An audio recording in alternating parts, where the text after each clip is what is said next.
Kolkata General Post Office. Day. Dust motes dance in shafts of stale sunlight. The room smells of old paper and government ink.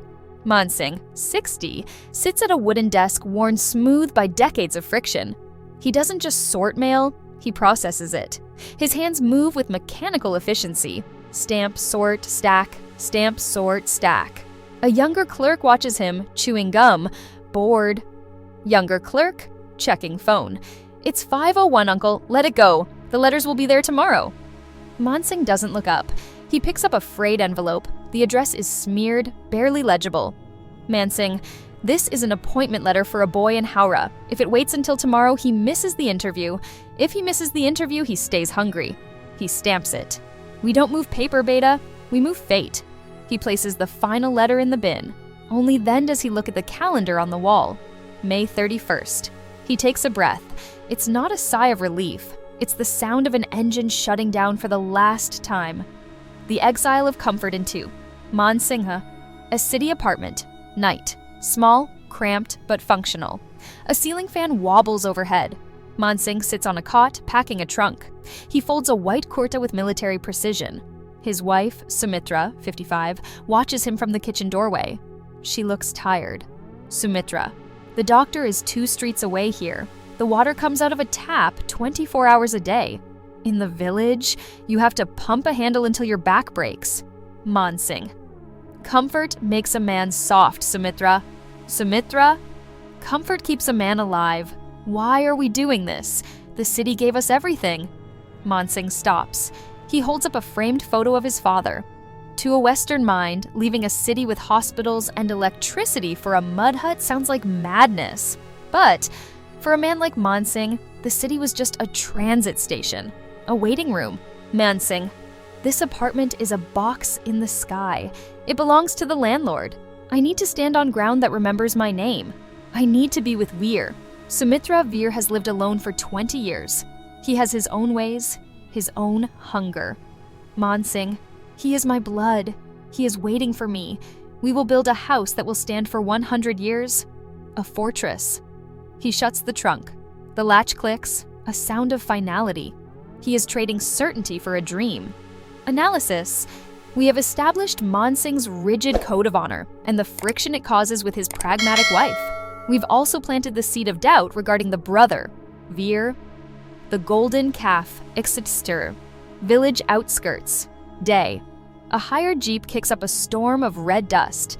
It stops near a cluster of mud brick houses. The silence is heavy here. No traffic, just the drone of cicadas and the distant lowing of cattle. Mansingh steps out. He takes a deep breath, expecting the scent of wet earth. Instead, he smells burning cow dung and stagnation. Veer Singh, 50, rushes out. He is thinner than Mansingh, his skin leathery from the sun, wearing a torn vest. Veer touching Mansingh's feet. Brother, you have brought the sun back to this dark place. Mansingh pulls him up for a hug. It's tight, desperate. In the village, when the city brother returns, it's not just a family reunion. It's an economic event. Mansingh sees a brother. Veer sees a lifeline.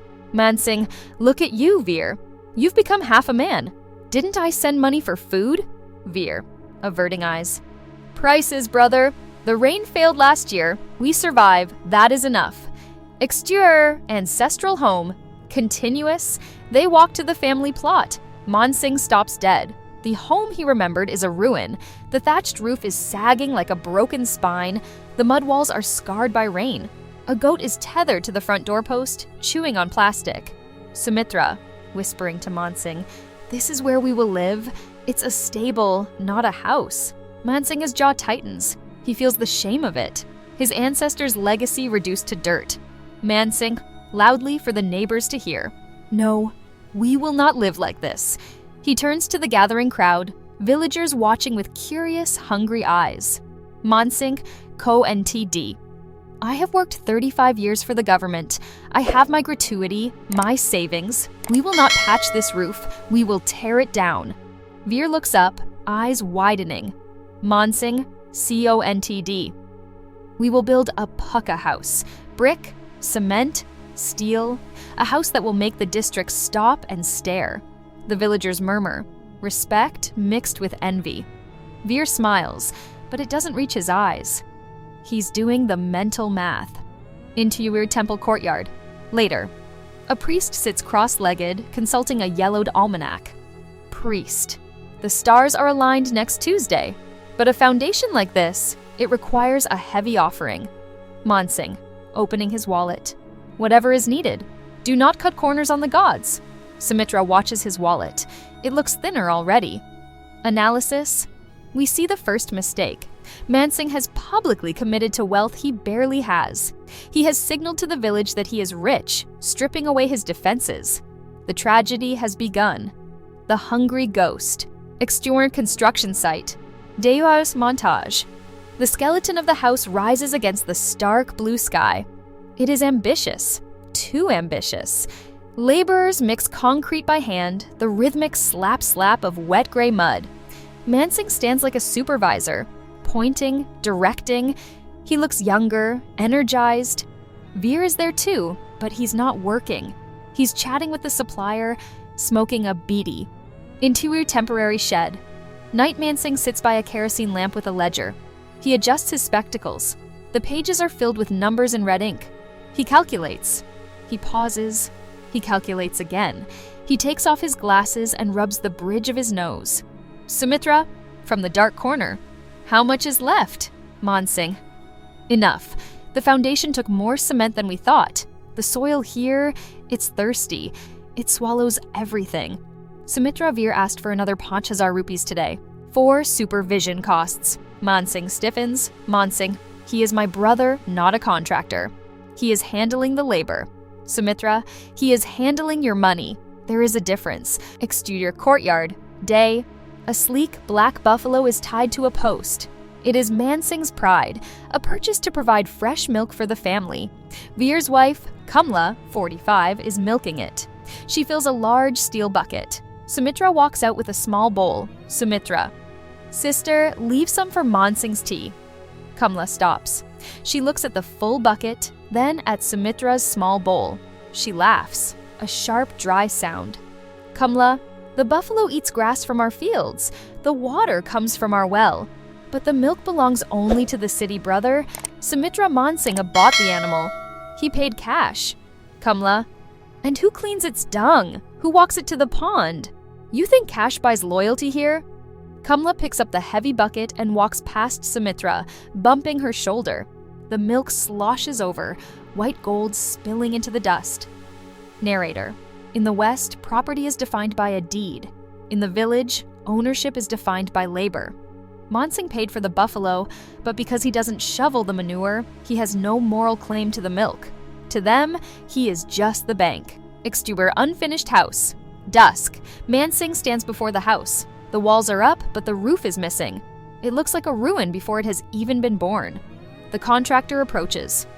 Contractor. Cement price went up this morning. Shortage in the district. We need another 50,000, or we stop. Mansingh touches his pocket. It feels light. The dream is turning into a cage. Analysis. The psychological shift has occurred. The money is running out, and the joint family dynamic is revealing its toxic side, the entitlement of those who stayed behind versus the perceived infinite wealth of the one who left. The line in the sand interned kitchen. Night. The air is thick with smoke and resentment. Sumitra is cooking rotis on a chulha, clay stove. The wood is damp, it hisses and smokes. Kamla sits nearby, chopping onions with aggressive force. Kamla, the grocer refused credit today. He says the rich sahib can pay cash. Sumitra Mansingh paid the bill last week. Kamla, sneering, for his spices, for his tea. We are just the mouths he has to feed, aren't we? Servants in our own home. Sumitra drops the tongs. Clatter. Sumitra, we bought the grain. We bought the oil. What have you put in this pot, Kamla? Kamla stands up, wiping onion juice from her hands onto her sari. Kamla, we put in 20 years of waiting. We took care of the parents while you sat in the city under a fan. You think a few bags of rice pay for that debt? Unfinished courtyard. Night. Mansingh stands in the moonlight. The house is a hollow shell. No doors yet, just gaping holes where frames should be. Veer approaches. He doesn't touch Mansingh's feet anymore. He stands with his arms crossed. Mansing, the work stops tomorrow, Veer. The money is finished. I need to go to the bank in the district, maybe take a loan against my pension. Veer, coldly. Don't bother. Mansing turns. Mansing. What? Veer, the village is laughing, brother. They say you built a castle to hide your pride. Mansing. I built this for us. Veer, stepping closer, voice dropping. Us? There is no us. There is the man who signs the checks and the man who carries the bricks. I am tired of carrying your bricks, Mansing. In the West, siblings drift apart. They stop calling. In India, they don't drift. They collide. The pressure cooker of shared space and unequal wealth eventually explodes. Veer, Conti D. I want my share. Mansing blinks, confused. Mansing, share of what? The house isn't even finished. Veer, everything. The land, the house, the buffalo. Mansing feels the blood drain from his face. Mansing, you want a partition? Batwara? Veer, I want a wall. Right down the middle. You stay on your side with your pension. I stay on mine. Mansing, Veer, this house was meant to unite us. Veer, spitting on the ground. This house is a noose, and I am cutting the rope. Veer walks away into the dark. Mansing is left standing in the center of his dream, which has suddenly become a disputed territory. Analysis. The villainy here is grounded in inferiority. Veer attacks because he feels small. The tragedy is that Mansing's generosity was perceived as dominance. The cultural bridge highlights that proximity in India breeds conflict, not just closeness. The exile of shame. Expatriation courtyard. Day. The argument isn't happening in the kitchen anymore. Veer has dragged it out into the sunlight, where the neighbors can see. Veer stands with a measuring tape. A small crowd has gathered by the fence, men squatting, smoking, watching the free entertainment. Veer, shouting. You want to measure? Let's measure! Half the brick pile is mine. Half the cement bags are mine. Mansing, voice low, trembling. Veer, go inside. Don't make a spectacle of our father's name. Veer, father is dead, and you are killing me. You think because you wore a uniform in the city, you can treat us like dogs? Veer kicks a stack of bricks. They tumble with a loud clatter. Veer, Kant D. I want the buffalo sold. Now. I want my cash share. Mansing looks at the neighbors. They aren't looking at Veer. They are looking at him, the rich city man who is apparently cheating his poor brother. The narrative has already been written by Veer's loud desperation. In a Western court, evidence wins. In a village courtyard, volume wins. Veer knows that Mansingha's greatest weakness is his dignity. If Veer screams loud enough, Mansingha will pay anything just to make it stop. Later, Mansingh stands next to his beloved buffalo. A trader inspects the animal, roughly checking its teeth. Trader, she's old, udder is dry. 15,000, Mansingha. I paid 40,000 3 months ago. Trader shrugs. That was the buying price. This is the desperate price. Everyone knows you are leaving, Mansingh. G. Mansingh takes the cash. It's a thick, dirty wad of notes. It feels like blood money. Interior unfinished house. Dusk. The house stands like a skull, hollow eyes, no roof. Sumitra is packing the same trunk they arrived with.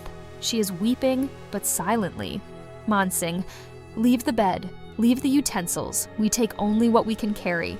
Sumitra. We are leaving the house? Your pension money. It's all in these walls. Mansingh runs his hand over a rough brick wall. Mansingh. It's not a house, Sumitra. It's a monument to my stupidity. If we stay, I will have to fight him every day. I will have to become like him. He looks at his hands. Mansingh, so entidi. I spent 35 years keeping these hands clean. I won't dirty them now. Exterior Village Road, dawn. Mansingh, Sumitra, and their daughter walk away. They don't look back. Behind them, the unfinished house looms in the fog. It will never be finished. The rain will come, the bricks will crumble, and the moss will take over. Veer stands in the doorway, watching them go. He holds the cash from the buffalo. He has won. But as he looks at the empty road, the silence of the house presses down on him. He is the king of nothing, Mansingh. His departure is not a surrender of strength, but a preservation of self. He realizes the sunk cost of the house is not worth the moral cost of the battle. The house remains a physical scar on the landscape. The City of Strangers, finale. Interior Kolkata slum. Night rain hammers against a tin roof. It's a deafening industrial sound. Mansingh sits on a mat in a room barely large enough for 2 people. He looks 10 years older. The pride in his spine is gone. Sarafat Ali, 60, a man with a henna-dyed beard and kind eyes, places a tiffin box in front of him. Sarafat, eat. It's mutton. My wife made it specially. Mansingh, I cannot pay you back, Sarafat. Not this month. Sarafat, did I ask for a receipt? In the post office, we sorted mail side by side for 20 years. That is a bond stronger than a property deed. Mansingh learned the hard way. Blood demands an inheritance. Friendship only demands presence. Into hospital ward, De Gopal Kishan, 55, frail and coughing, lies on a general ward bed. He is hooked up to a cheap IV drip. Mansingh stands over him. Gopal was the one who took Mansingh in when the landlord evicted him. Gopal slept on the floor so Mansingh, his wife, could have the bed. Mansingh seals the envelope. He doesn't look like a defeated man anymore. He looks like a man who finally understands the currency of life. Mansingh went to the village to build a house of brick and left with empty hands. But here, amidst the noise and the smog, he built a home of flesh and blood. The honest man didn't lose his dream. He just realized he was building it on the wrong land.